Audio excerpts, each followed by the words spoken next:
Today, I want to explore the idea of looking at what each child needs to learn next and facilitating opportunities for them to master these skills, taking note of the progress, as opposed to planning a range of activities and then watching to find out if anything new has been learnt.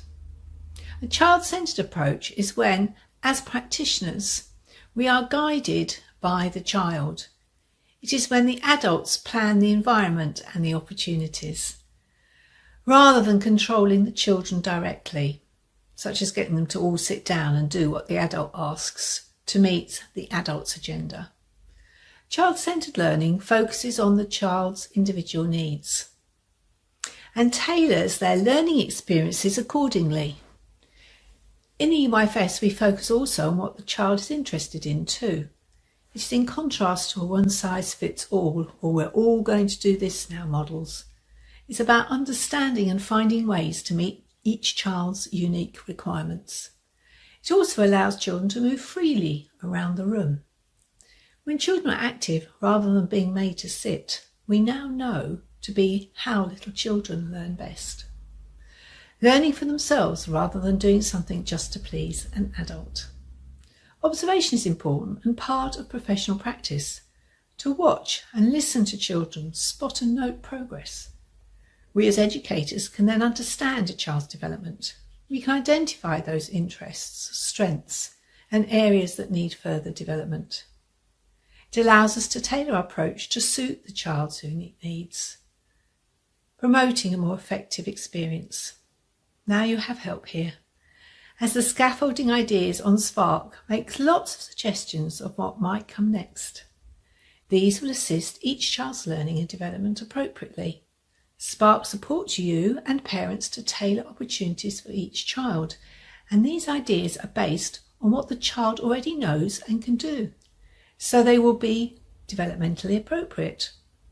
With these in mind, our job as educators is to find ways to integrate these objectives into routines by setting up our learning spaces. So these areas encourage each child to explore and use their curiosity with a variety of materials and resources provided. Then to allow the children to take the lead to choose the activities that interest them. What are you facilitating through your continuous enhanced provision? Perhaps I should explain those. Your continuous provision is the learning spaces that are available to the children all the time. Your library area, home corner, craft areas, etc. By using the children's interests, you can enhance the learning spaces by, let's say you have a child that's interested in containers and also excited about going on holiday. Then you would add resources to encourage the child to play, maybe a bag or box of travel agent brochures in your book area. A range of different size suitcases in the home corner. By thinking carefully, these could have zips, buckles and clasps encouraging fine motor skills alongside mathematical language for size, texture, weight and colour.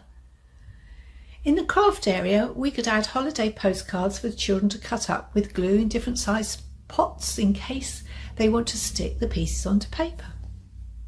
When planning a child-centred way, we put our efforts into what is known as the enabling environment. The ideas provided by Spark facilitates that for you. Some also are included in routines, and we need to think about how those skills and how we can encourage them, like using small jogs so they can pour for themselves or folding their blankets up after rest. Giving the next steps, scaffolding upon what the child already knows, encourage them to progress and the child's confidence to try out experiences they are ready to achieve. We make their learning journey easier. Our role is to be creative in how we facilitate that journey for the child to discover and conquer. Of course, our role is also to engage in open-ended conversations, to ask questions and encourage exploration when the moment arrives, as we're invited into play or when they are invited to join our activity. By carefully planning things the child is ready to master next, it fosters their love of learning, encourages their problem-solving and critical thinking skills, and helps children become more independent and self-motivated learners.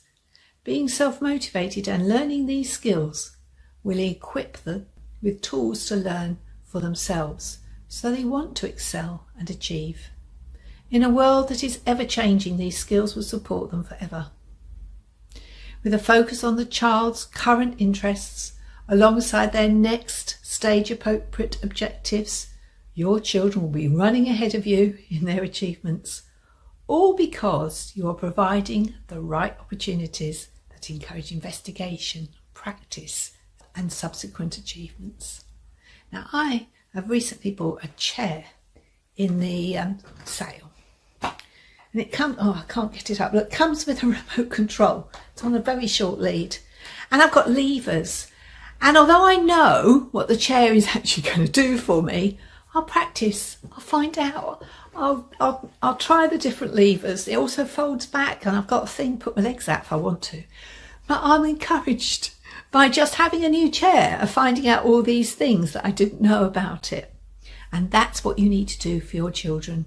Provide them with new ideas, new things to investigate, so they find out for themselves.